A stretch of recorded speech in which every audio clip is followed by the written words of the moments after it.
Viral, mobil rombongan pejabat di Bengkulu kabur lewati jalan rusak yang didemo, jalan mirip Kumbagan.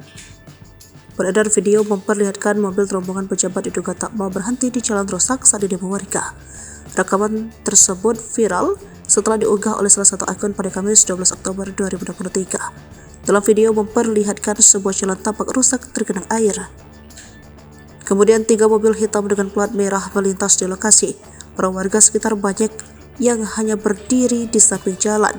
Mereka bahkan memegang pancing untuk menyindir pejabat tentang jalan yang rusak parah. Namun mobil itu tak berhenti dan terus melaju tak menghiraukan warga. Dari keterangan pengunggah, video itu direkam di lintas Bengkulu Lebong. Maaf, rombong pejabat putus urat balo. Rakyat demo jalan rusak di depan mata, harusnya kalian turun dan berdialog dengan mereka, bukan malah ngeloyor. Mobil dinas elit jalan sulit. Jalan lintas Bengkulu Lebong, tulis pengunggah. Sementara akun tersebut dikomentari oleh Kementerian PUPR. Akun PUPR menulis jika jalan itu adalah kewenangan pemerintah daerah. Kemenpo, halo Mas Sobkan, jalan tersebut merupakan kewenangan Pemda dan permasalahan tersebut sudah direspon Pemda setempat. Sementara itu, pihak pemerintah Bengkulu Utara belum memberikan tanggapan.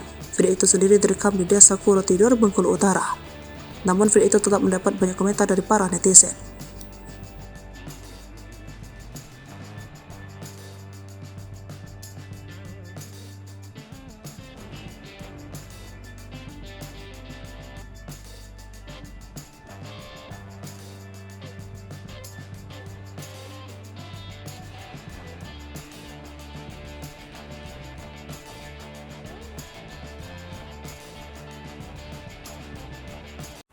Download Tribun X sekarang, menghadirkan lokal menjadi Indonesia.